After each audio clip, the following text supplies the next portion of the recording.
ታስረው ነበር በትናንትናው ዕለት ነገር ግን ከዛ ድርጊታቸው የታቀቡ አይመስልም ዛሬም ወደ ኤምባሲው በመሄድ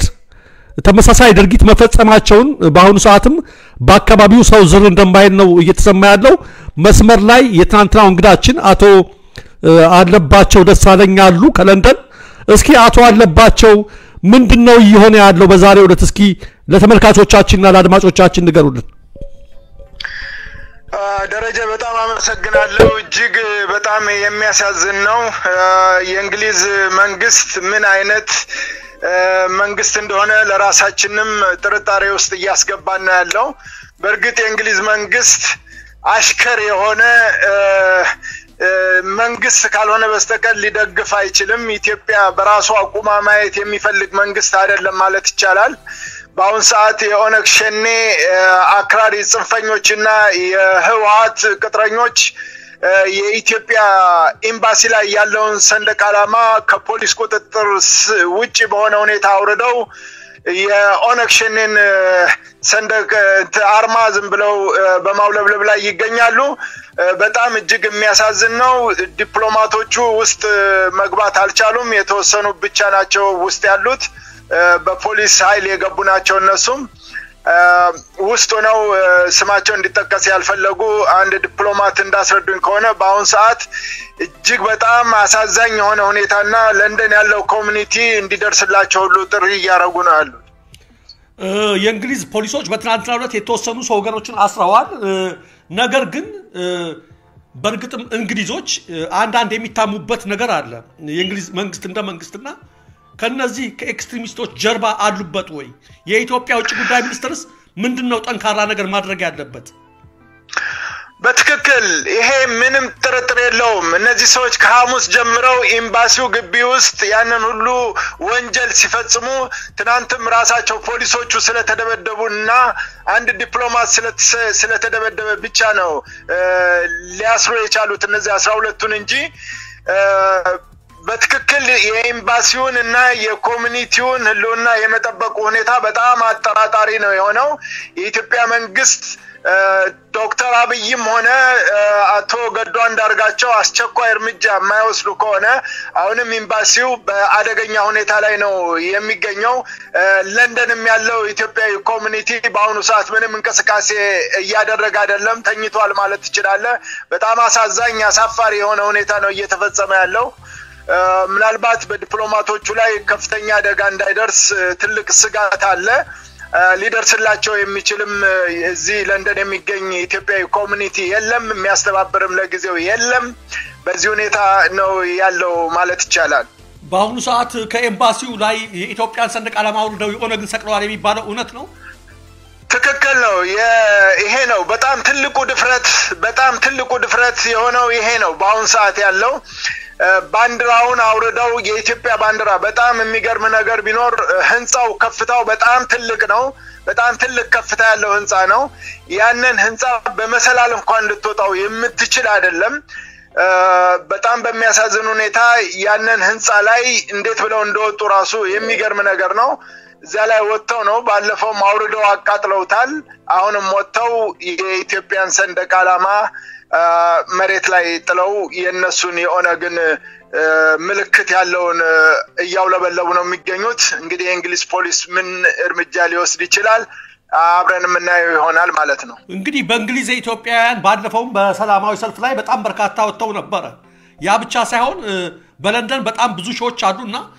ምንድነው ኮሚኒቲዎቹ የኮሚኒቲው ማህበረሰብ አባላት አመራሮች እነማንስ ናቸው ምንስ እስከሚሆን ድረስ ነው የሚጠብቁት ለማየ ነው በዚህ በጣም የኮሚኒቲ አመራር ለንደን ውስጥ እንዲ ነው ብሎ መናገር በአሁን ሰዓት የሚቻል አይደለም ያለው ያንንም ደካማ ጎን አይተው ነው እነሱ ይሄን የሚያደርጉት ቀደም ሲል ያስተባብሩ የነበሩት የፖለቲካ ፓርቲዎች ነበሩ እነዚህም የፖለቲካ ፓርቲዎች ተጠቃለው በአሁን ሰዓት ወደ እንትን የገቡት ወደ ኢትዮጵያ ውስጥ ነው የገቡት እዚህ ያለ ማህበረሰቡን የሚያስተባብር ጠንካራ የሆነ ኮሚኒቲ አልተፈጠረም ያ ነው እጅግ በጣም የሚያሳዝነው ሁኔታ ሰዎች የሚያቀርቡትንም ሐሳብ ሊቀበሉ የማይችሉ በራሳቸው መንገድ ብቻ የሚሄዱ ሌላውን የሚያገሉ የኮሚኒቲ ክፍሎች ስለሆነ ያሉት ይሄ በእውነት ለጠቅላላ ማህበረሰቡ ማወቅ የሚገባው ጉዳይ ነው በዚህ አይነት ሁኔታ እነሱ ይሄን ነገር ለመቆጣጠርና ይሄንን አደጋ ለማድረስ ችለዋል ማለት ነው እስካሁን ድረስ በወሬ ካልሆነ በስተቀር በተግባር የተፈጸመ ነገር የለም ኦኬ እንግዲህ ምንድነው ለማድረግ ፈለኩት በአንድ አውሮፓ ሀገር ላይ ሆነ ማናቸው ሉዓላዊት ሀገር ላይ ያንዲት ሉዓላዊት ሀገርን ባንዲራ ከኤምባሲዋ ማውረድ ማለት በአሜሪካ በሌሎች አካባቢዎች በሚደረገው ሁኔታ እንመለከታለን የሌላ ሀገር ዜጎች በአሜሪካ የተቆጡ even ሌታሎን የራስ ሀገር ዜጋ ይቅርና የሌላ ሀገር ዜግነት እንኳን ያሉት የሌላ ሀገርን ሲያወዱ የተወሰነ ነገር በደል ደርሶብናል ብለው ሲያደርጉ ማንንም ሀገራት ይሄንን አይፈቅድም ያ ሉዓላዊ ሀገር የኢትዮጵያ ሉዓላዊ ሀገር ማለት ነው ያ ኤምባሲ ማለት ኢትዮጵያ ኤምባሲዋ ለንደን ላይ የከፈተችው ሆነ ማናቸውም ሀገር ላይ ሲከፍቱ ያ ሀገር ጋራንቲ ስለሰጠ ነው በሁለቱ መካከል መተማመን ስላለ ነው ስለዚህ የእንግሊዝ መንግስት ለዚህ በዓለም አቀፍ ደረጃ ለታወቀ ህግ አለመገዛቱ ይሄን ህግ አለማስከበሩስ ምንድነው የሚያመለክተው ፕራይም ሚኒስትሩ ራሳቸው በቀጥታ በነገራችን ላይ አምባሳደር የለም መሰል አልተመደበም መሰለኝ ለንደን ውስጥ እስካሁን ድረስ የሚገርመው ነገር ቢኖር እስካሁን ድረስ አምባሳደር አልተመደበም ለንደን እስካሁን ድረስ ጥሩ የሆነ አምባሳደር ያልተዋጣለት ሀገር ነው ትክክለኛ የሆነ አምባሳደርም ተመድቦበት አያውቅም አንድ አምባሳደር ነበሩ ምክትል አምባሳደር አባቢ ደምስ የሚባሉ እሳቸው በነበሩበት ሰዓት በጣም በተሻለ ሁኔታ ኮሚኒቲው ይንቀሳቀስ ነበር እሳቸውም እንትናቸውን ጨርሰው ወደ ኢትዮጵያ ተመልሰዋል ከዚያ ወዲህም አስቸኳይ የሆነ የኤምባሲው አምባሳደር ባለመመደቡም የተነሳ እዚህ በከፍተኛ ሁኔታ አንደኛ ልምድ ያስፈልጋል እንዲህ አይነት የዲፕሎማሲ ልምድ ያስፈልጋል ትልቁ ነገር የሚመደቡት ዲፕሎማቶች ልምድ ያላቸውና ከፍተኛ የሆነ ከተለያዩ መንግስታቶች ጋራ ሊወስኑ ሊያደርጉ የሚችሉ አቅም ያላቸው ሰዎች መሆን አለባቸው ካለበለዚያ ግን ለንደን ፋይናንሻል ሴንተር ነው በጣም ትልቅ ከተማ ነው የዓለሙ ትልቅ ከተማ ከምትላቸው ውስጥ አንዱ ነው እና በዚህ ሀገር የሚደረገው ሁኔታዎች በሙሉ እጅግ ጠንካራ የሆነ አምባሳደር የሚያስፈልገውና ትልቅ ኮሚኒቲ መገንባት ያለበት ሁኔታ ነው ብዬ ነው ማስበው ደረጀ ትክክል ነው ዋናው ነገር አንዳንድ መረጃዎችን ለማሰባሰብ እንደሞከር ነው በዛ በኤምባሲው አካባቢ ያለው ነገር ነው ለዚህ ሁሉ መደፈር ይዳረገን የሚሉ ተመልክቻለሁ አድብጫለሁ የተወሰኑ ሰዎችን ለማናገር ፈልጊያለሁ በለንደን ኤምባሲ አካባቢ ያለው ነገር አልጠራም ምናልባት አሁን ለዚህ ተቃውሞ ከሚያሰሙትም ጀርባ ደብል ኤጀንት ሆነው የሚጫዋቱ የመንግስት ወገነን ብለው ያሉበት ወገኖች እጃቸው ሊኖርበት እንደሚችል አንዳንዶች ገልጸውልኛል ለምን በጣም እዛ አካባቢ ያለው ነገር ከጽንፈኞችና ከቲፒኤልኤፍ ያልጠራ እንደሆነ ነው እየተወራ ያለው በዚህ ረገድ መንግስትም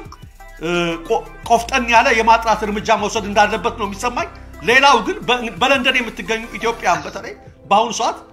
ከህጉጭ ማለፍ የለባችሁ ነገር ግን ህግ መስመር ጠብቃችሁ ሉዓላዊነታችሁን ሀገራችሁን ማስከበር አለባችሁ ሌሎች እኮ ጦር ሜዳ ሄደው ህይወታቸውን እየሰጡ ነው እኛ ደግሞ በምቾት ሀገር ነው ያለነውና በርካቶች ነን ይሄ የሉዓላዊነት ጉዳይ ነው የሀገር ጉዳይ ነው የፖለቲካ ልዩነት እዚህ ላይ ምንም ዋጋ የለውም ነገር ግን የኢትዮጵያ ሰንደቅ ከኤምባሲዋ ላይ ነው የወረደው እኛ በህይወት ባለንበት ሁኔታ ማለት ነው ስለዚህ የሀገሪቱን መስመር በጠበቀ መልኩ ህግ ሳትተላለፉ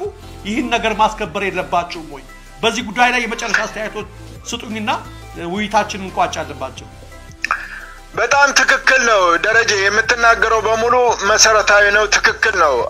አንደኛ በኤምባሲዎች ውስጥ በኩል ብቻ ሳይሆን ውጭ ጉዳይ ሚኒስተር ራሱን መፈተሽ አለበት ይሄን ደጋግመን 2 አመት ሙሉ ጽፍ ያለው እኔ ውጭ ጉዳይ ሚኒስተር ከአመዳደቡ ጀምሮ ያለውን የሪፎርሙን ጉዳይ ምንም ነገር ውጭ ጉዳይ ሚኒስተር ሰራ በየኔ ለመናገር እጅግ አልደፍርም ይሄው ምሳሌ ሊሆን የሚችለው አሁን ፈረንሳይ ሀገር ያለው ዲፕሎማት ከርቷል ስዊድን ያለው ዲፕሎማት ከርቷል አሜሪካን ያለው ዲፕሎማት ከርቷል እነዚህ አሁን በቅርቡ ከዚህ ይሄ ሰላማዊ ሰልፍ መደረግ ከጀመረበት ጊዜ ጀምሮ ከሐሙስ ጀምሮ ባሉት ጊዜያቶች ፈረንሳይም ስዊድንም አሜሪካንም ያሉት ዲፕሎማቶች ከርተው ከነዚህ ከሰላማዊ ሰልፈኞች ጋር ተቀላቅለዋል ስለዚህ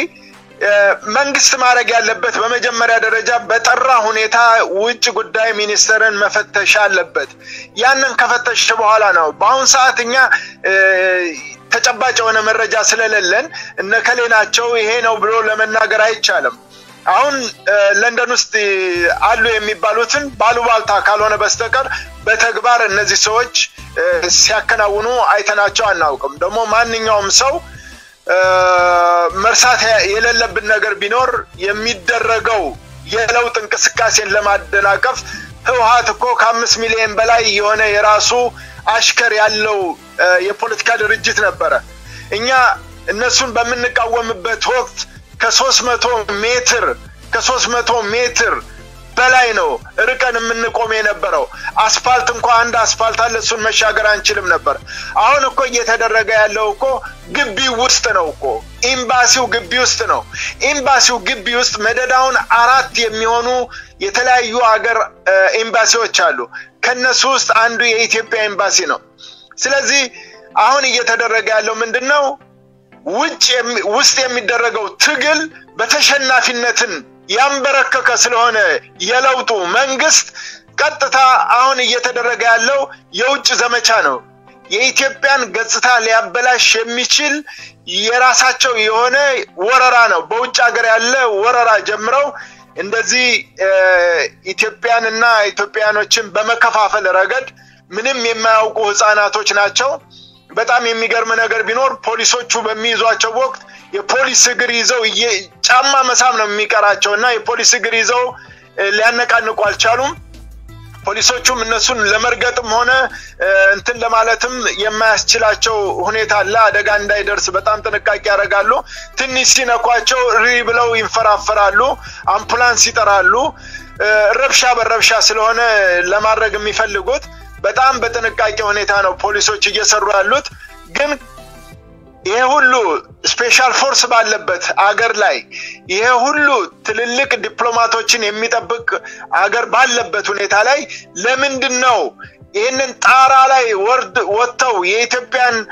ሰንደቅ ዓላማ እስከሚያወርዱ ድረስ ቁጭ ብለው የሚመለከቱት የሚለው ነገር እጅግ በጣም አሳሳቢ ሁኔታ ነው ሌላው ሁላችሁም ሄዳችሁ መብታችሁን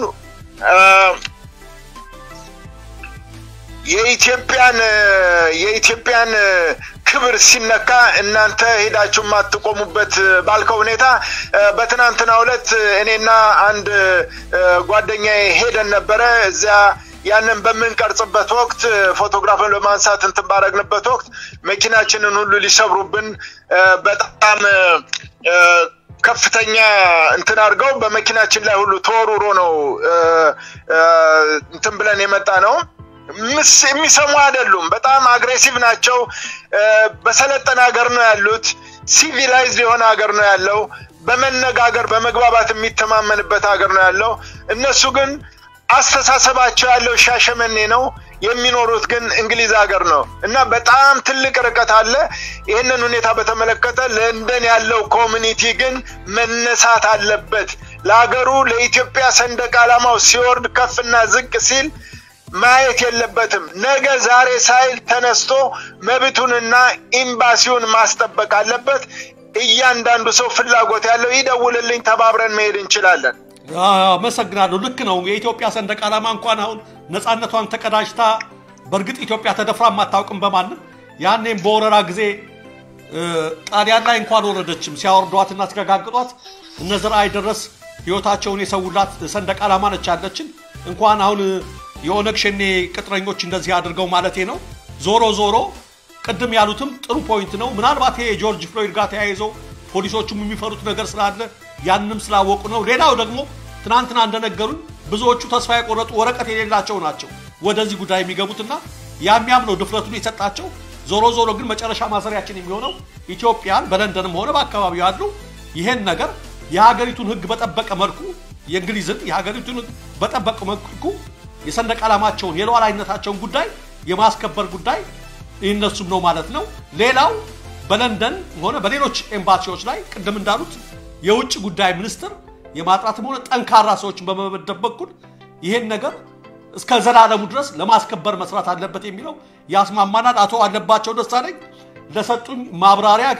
በዜና ቲዩብ አድማጮችና ተመልካቾች ስም ከልቤ አመሰግናለሁ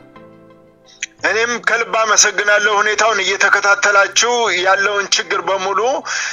ለዓለም አቀፉ ኢትዮጵያዊ በዓለም አቀፍ ደረጃ ማንኛውም ኢትዮጵያዊ ያሰማችሁ ስለሆነ ችግሩን በትኩረት ሁሉም እንዲመለከተው የመንግስት አካል በተለይ ትኩረት ሊሰጥበት የሚገባው ጠቅላይ ሚኒስትር አብይ ከዚህ በላይ ኢትዮጵያ ስትዋረድ ዝም ብለው ማየት የለባቸውም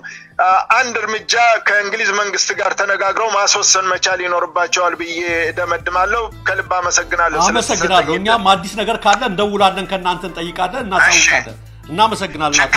እሺ እሺ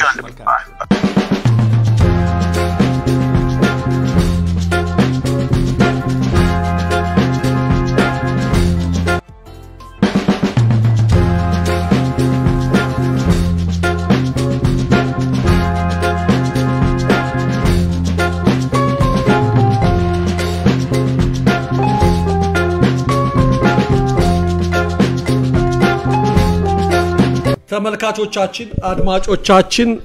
በትናንትና ዕለት ሁላችሁም እንደተከታተላችሁት በለንደን ያሉ ኤክስትሪሚስቶች ወደ እንግሊዝ ኤምባሲ በመሄድ ያደረጉት ነገር ተመልክተን ነበር የተወሰኑትም ታስረው ነበር በትናንትና ዕለት ነገር ግን ከዛ ድርጊታቸው የታቀቡ አይመስልም ዛሬም ወደ ኤምባሲው በመሄድ ተመሳሳይ ድርጊት መፈጸማቸውን በአሁኑ ሰዓትም በአካባቢው ሰው ዝር እንደማይል ነው እየተሰማ ያለው መስመር ላይ የትናንትናው እንግዳችን አቶ አለባቸው ደሳለኝ አሉ ከለንደን እስኪ አቶ አለባቸው ምንድነው ይሆነ ያለው በዛሬው ዕለት እስኪ ለተመልካቾቻችንና ለአድማጮቻችን ንገሩልን ደረጃ በጣም አመሰግናለሁ እጅግ በጣም የሚያሳዝን ነው የእንግሊዝ መንግስት ምን አይነት መንግስት እንደሆነ ለራሳችንም ጥርጣሬ ውስጥ ያስገባና ያለው በርግጥ የእንግሊዝ መንግስት አሽከር የሆነ መንግስት ካልሆነ በስተቀር ሊደግፍ አይችልም ኢትዮጵያ በራሷ አቁማ ማየት የሚፈልግ መንግስት አይደለም ማለት ይቻላል በአሁን ሰዓት የኦነግ ሸኔ አክራሪ ጽንፈኞችና የህወሓት ቅጥረኞች የኢትዮጵያ ኤምባሲ ላይ ያለውን ሰንደቅ ዓላማ ከፖሊስ ቁጥጥር ውጪ በሆነ ሁኔታ አውርደው የኦነግ ሸኔን ሰንደቅ አርማ ዝም ብለው በማውለብለብ ላይ ይገኛሉ በጣም እጅግ የሚያሳዝን ነው ዲፕሎማቶቹ ውስጥ መግባት አልቻሉም የተወሰኑ ብቻ ናቸው ውስጥ ያሉት በፖሊስ ኃይል የገቡ ናቸው እነሱም ውስጥ ነው ስማቸው እንዲጠቀስ ያልፈለጉ አንድ ዲፕሎማት እንዳስረዱኝ ከሆነ በአሁን ሰዓት እጅግ በጣም አሳዛኝ የሆነ ሁኔታና ለንደን ያለው ኮሚኒቲ እንዲደርስላቸው ሁሉ ጥሪ ያረጉ ነው ያሉ የእንግሊዝ ፖሊሶች በትናንትናው ዕለት የተወሰኑ ሰው ወገኖችን አስረዋል ነገር ግን በርግጥም እንግሊዞች አንድ የሚታሙበት ነገር አለ የእንግሊዝ መንግስት እንደ መንግስትና ከነዚህ ከኤክስትሪሚስቶች ጀርባ አሉበት ወይ የኢትዮጵያ ውጭ ጉዳይ ሚኒስትርስ ምንድነው ጠንካራ ነገር ማድረግ ያለበት በትክክል ይሄ ምንም ጥርጥር የለውም እነዚህ ሰዎች ከሐሙስ ጀምረው ኤምባሲው ግቢ ውስጥ ያንን ሁሉ ወንጀል ሲፈጽሙ ትናንትም ራሳቸው ፖሊሶቹ ስለተደበደቡና አንድ ዲፕሎማት ስለተደበደበ ብቻ ነው ሊያስሩ የቻሉት እነዚህ 12ቱን እንጂ በትክክል የኤምባሲውን እና የኮሚኒቲውን ህልውና የመጠበቁ ሁኔታ በጣም አጠራጣሪ ነው የሆነው የኢትዮጵያ መንግስት ዶክተር አብይም ሆነ አቶ ገዱ አንዳርጋቸው አስቸኳይ እርምጃ የማይወስዱ ከሆነ አሁንም ኤምባሲው በአደገኛ ሁኔታ ላይ ነው የሚገኘው ለንደንም ያለው ኢትዮጵያዊ ኮሚኒቲ በአሁኑ ሰዓት ምንም እንቅስቃሴ እያደረገ አይደለም ተኝቷል ማለት ይችላል በጣም አሳዛኝ አሳፋሪ የሆነ ሁኔታ ነው እየተፈጸመ ያለው ምናልባት በዲፕሎማቶቹ ላይ ከፍተኛ አደጋ እንዳይደርስ ትልቅ ስጋት አለ ሊደርስላቸው የሚችልም እዚህ ለንደን የሚገኝ ኢትዮጵያዊ ኮሚኒቲ የለም የሚያስተባብርም ለጊዜው የለም በዚህ ሁኔታ ነው ያለው ማለት ይቻላል በአሁኑ ሰዓት ከኤምባሲው ላይ የኢትዮጵያን ሰንደቅ ዓላማ አውርደው የኦነግን ሰቅለዋል የሚባለው እውነት ነው ትክክል ነው ይሄ ነው በጣም ትልቁ ድፍረት የሆነው ይሄ ነው በአሁን ሰዓት ያለው ባንዲራውን አውርደው የኢትዮጵያ ባንዲራ በጣም የሚገርም ነገር ቢኖር ህንጻው ከፍታው በጣም ትልቅ ነው በጣም ትልቅ ከፍታ ያለው ህንጻ ነው ያንን ህንጻ በመሰላል እንኳን እንድትወጣው የምትችል አይደለም በጣም በሚያሳዝን ሁኔታ ያንን ህንጻ ላይ እንዴት ብለው እንደወጡ ራሱ የሚገርም ነገር ነው እዛ ላይ ወጥተው ነው ባለፈው ማውርደው አቃጥለውታል አሁንም ወጥተው የኢትዮጵያን ሰንደቅ ዓላማ መሬት ላይ ጥለው የነሱን የኦነግን ምልክት ያለውን ያውለበለቡ ነው የሚገኙት እንግዲህ የእንግሊዝ ፖሊስ ምን እርምጃ ሊወስድ ይችላል አብረን ምናየው ይሆናል ማለት ነው እንግዲህ በእንግሊዝ ኢትዮጵያውያን ባለፈው በሰላማዊ ሰልፍ ላይ በጣም በርካታ ወጥተው ነበር ያ ብቻ ሳይሆን በለንደን በጣም ብዙ ሾዎች አሉና ምንድነው ኮሚኒቲዎቹ የኮሚኒቲው ማህበረሰብ አባላት አመራሮች እነማንስ ናቸው ምንስ እስከሚሆን ድረስ ነው የሚጠብቁት ለማየ ነው በዚህ በጣም የኮሚኒቲ አመራር ለንደን ውስጥ እንዲ ነው ብሎ መናገር ባሁን ሰዓት የሚቻል አይደለም ያለው ያንንም ደካማ ጎን አይተው ነው እነሱ ይሄን የሚያደርጉት ቀደም ሲል ያስተባብሩ የነበሩት የፖለቲካ ፓርቲዎች ነበሩ እነዚህም የፖለቲካ ፓርቲዎች ተጠቃለው ባሁን ሰዓት ወደ እንትን የገቡት ወደ ኢትዮጵያ ውስጥ ነው የገቡት እዚህ ያለ ማህበረሰቡን የሚያስተባብር ጠንካራ የሆነ ኮሚኒቲ አልተፈጠረም ያ ነው እጅግ በጣም የሚያሳዝነው ሁኔታ ሰዎች የሚያቀርቡትንም ሐሳብ ሊቀበሉ የማይችሉ በራሳቸው መንገድ ብቻ የሚሄዱ ሌላውን የሚያገሉ የኮሚኒቲ ክፍሎች ስለሆነ ያሉት ይሄ በእውነት ለጠቅላላ ማህበረሰቡ ማወቅ የሚገባው ጉዳይ ነው በዚህ አይነት ሁኔታ እነሱ ይሄን ነገር ለመቆጣጠርና ይሄንን አደጋ ለማድረስ ችለዋል ማለት ነው እስካሁን ድረስ ቦሬ ካልሆነ በስተቀር በተግባር የተፈጸመ ነገር የለም ኦኬ እንግዲህ ምንድነው ለማድረግ ፈለኩት በአንድ አውሮፓ ሀገር ላይ ሆነ ማናቸውም ሉዓላዊት ሀገር ላይ ያንዲት ሉዓላዊት ሀገርን ባንዲራ ከኤምባሲዋ ማውረድ ማለት በአሜሪካ በሌሎች አካባቢዎች በሚደረገው ሁኔታ እንመለከታለን የሌላ ሀገር ዜጎች በአሜሪካ የተቆጡ ኢቭን ሌታሎን የራስ ሀገር ዜጋ ይቅርና የሌላ ሀገር ዜግነት እንኳን ያሉት የሌላ ሀገርን ሲያወርዱ የተወሰነ ነገር በደል ደርሶብናል ብለው ሲያደርጉ ማንም ሀገራት ይሄንን አይፈቅድም ያ ሉዓላዊ ሀገር የኢትዮጵያ ሉዓላዊ ሀገር ማለት ነው ያ ኤምባሲ ማለት ኢትዮጵያ ኤምባሲዋ ለንደን ላይ የከፈተችው ሆነ ማናቸውም ሀገር ላይ ሲከፍቱ ያ ሀገር ጋራንቲ ስለሰጠ ነው በሁለቱ መካከል መተማመን ስላለ ነው ስለዚህ የእንግሊዝ መንግስት ለዚህ በዓለም አቀፍ ደረጃ ለታወቀ ህግ አለመገዛቱ ይሄን ህግ አለማስከበሩስ ምንድነው የሚያመለክተው ፕራይም ሚኒስትሩ ራሳቸው በቀጥታ በነገራችን ላይ አምባሳደር የለም መሰል አልተመደበም መሰለኝ ለንደን ውስጥ እስካሁን ድረስ የሚገርመው ነገር ቢኖር እስካሁን ድረስ አምባሳደር አልተመደበም ለንደን እስካሁን ድረስ ጥሩ የሆነ አምባሳደር ያልተዋጣለት ሀገር ነው ትክክለኛ የሆነ አምባሳደርም ተመድቦበት አያውቅም አንድ አምባሳደር ነበሩ ምክትል አምባሳደር አባቢ ደምስ የሚባሉ እሳቸው በነበሩበት ሰዓት በጣም በተሻለ ሁኔታ ኮሚኒቲው ይንቀሳቀስ ነበር እሳቸውም እንትናቸውን ጨርሰው ወደ ኢትዮጵያ ተመልሰዋል ከዚያ ወዲህም አስቸኳይ የሆነ የኤምባሲው አምባሳደር ባለመመደቡም የተነሳ እዚህ በከፍተኛ ሁኔታ አንደኛ ልምድ ያስፈልጋል እንዲህ አይነት የዲፕሎማሲ ልምድ ያስፈልጋል ትልቁ ነገር የሚመደቡት ዲፕሎማቶች ልምድ ያላቸውና ከፍተኛ የሆነ ከተለያዩ መንግስታቶች ጋራ ሊወስኑ ሊያደርጉ የሚችሉ አቅም ያላቸው ሰዎች መሆን አለባቸው ካለበለዚያ ግን ለንደን ፋይናንሻል ሴንተር ነው በጣም ትልቅ ከተማ ነው የዓለሙ ትልቅ ከተማ ከምትላቸው ውስጥ አንዱ ነው እና በዚህ ሀገር የሚደረገው ሁኔታዎች በሙሉ እጅግ ጠንካራ የሆነ አምባሳደር የሚያስፈልገውና ትልቅ ኮሚኒቲ መገንባት ያለበት ሁኔታ ነው ብዬ ነው ማስበው ደረጀ ትክክል ነው ዋናው ነገር አንዳንድ መረጃዎችን ለማሰባሰብ እንደሞከር ነው በዛ በኤምባሲው አካባቢ ያለው ነገር ነው ለዚህ ሁሉ መደፈር ይዳረገን የሚሉ ተመልክቻለሁ አድብጫለሁ የተወሰኑ ሰዎችን ለማናገር ፈልጌያለሁ በለንደን ኤምባሲ አካባቢ ያለው ነገር አልጠራም ምናልባት አሁን ለዚህ ተቃውሞ ከሚያሰሙትም ጀርባ ደብል ኤጀንት ሆነው የሚጫዋቱ የመንግስት ወገነን ብለው ያሉበት ወገኖች እጃቸው ሊኖርበት እንደሚችል አንዳንዶች ገልጸውልኛል ለምን በጣም እዛ አካባቢ ያለው ነገር ከጽንፈኞችና ከቲፒኤልኤፍ ያልጠራ እንደሆነ ነው እየተወራ ያለው በዚህ ረገድ መንግስትም ቆፍጠን ያለ የማጥራት እርምጃ መውሰድ እንዳለበት ነው የሚሰማኝ ሌላው ግን በለንደን የምትገኙ ኢትዮጵያን በተለይ በአሁኑ ሰዓት ከህግ ውጭ ማለፍ የለባችሁ ነገር ግን ህግ መስመር ጠብቃችሁ ሉዓላዊነታችሁን ሀገራችሁን ማስከበር አለባችሁ ሌሎች እኮ ጦር ሜዳ ሄደው ህይወታቸውን እየሰጡ ነው እኛ ደግሞ በምቾት ሀገር ነው ያለነውና በርካቶች ነን ይሄ የሉዓላዊነት ጉዳይ ነው የሀገር ጉዳይ ነው የፖለቲካ ልዩነት እዚህ ላይ ምንም ዋጋ የለውም ነገር ግን የኢትዮጵያ ሰንደቅ ከኤምባሲዋ ላይ ነው የወረደው እኛ በህይወት ባለንበት ሁኔታ ማለት ነው ስለዚህ የሀገሪቱን መስመር በጠበቀ መልኩ ህግ ሳትተላለፉ ይህን ነገር ማስከበር የለባችሁም ወይ በዚህ ጉዳይ ላይ የመጨረሻ አስተያየቶች ስጡኝና ውይይታችንን እንቋጫለባችሁ በጣም ትክክል ነው ደረጀ የምትናገረው በሙሉ መሰረታዊ ነው ትክክል ነው አንደኛ በኤምባሲዎች ውስጥ በኩል ብቻ ሳይሆን ውጭ ጉዳይ ሚኒስተር ራሱን መፈተሽ አለበት ይሄን ደጋግመን 2 አመት ሙሉ ጽፍ ያለው እኔ ውጭ ጉዳይ ሚኒስተር ከአመዳደቡ ጀምሮ ያለውን የሪፎርሙን ጉዳይ ምንም ነገር ውጭ ጉዳይ ሚኒስተር ሰራ በየኔ ለመናገር እጅግ አልደፍርም ይሄው ምሳሌ ሊሆን የሚችለው አሁን ፈረንሳይ ሀገር ያለው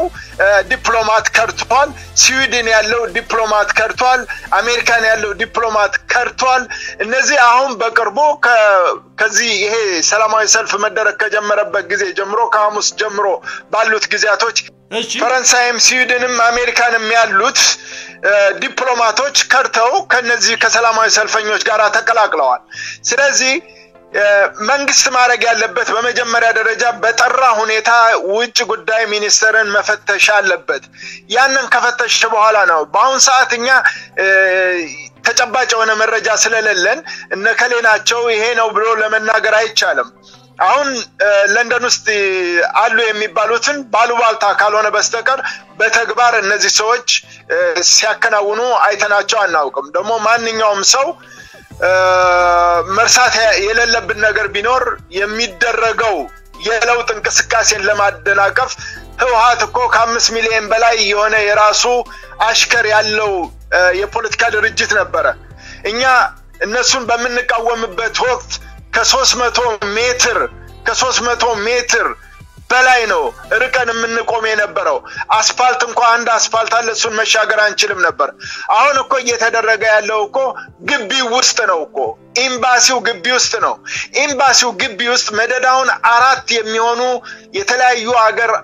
ኤምባሲዎች አሉ ከነሱ ውስጥ አንዱ የኢትዮጵያ ኤምባሲ ነው ስለዚህ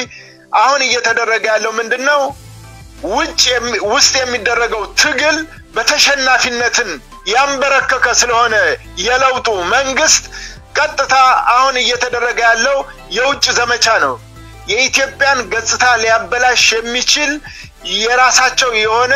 ወረራ ነው በውጭ ሀገር ያለ ወረራ ጀምረው እንደዚህ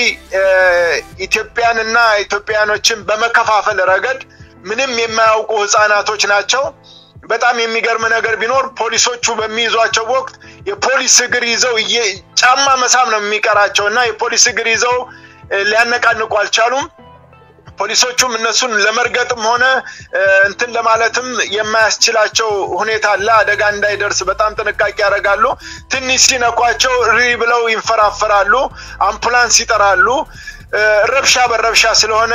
ለማድረግ የሚፈልጉት በጣም በጥንቃቄ ሁኔታ ነው ፖሊሶች እየሰሩ ያሉት ግን ይሄ ሁሉ ስፔሻል ፎርስ ባለበት አገር ላይ ይሄ ሁሉ ትልልቅ ዲፕሎማቶችን የሚጠብቅ አገር ባለበት ሁኔታ ላይ ለምንድነው ይሄንን ጣራ ላይ ወጥተው የኢትዮጵያን ሰንደቅ ዓላማ እስከሚያወርዱ ድረስ ቁጭ ብለው የሚመለከቱት የሚለው ነገር እጅግ በጣም አሳሳቢ ሁኔታ ነው ሌላው ሁላችሁም ሄዳችሁ መብታችሁን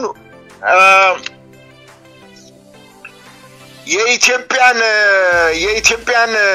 ክብር ሲነካ እናንተ ሄዳችሁ ማትቆሙበት ባልከው ሁኔታ በትናንትናው ዕለት እኔና አንድ ጓደኛዬ ሄደን ነበር እዛ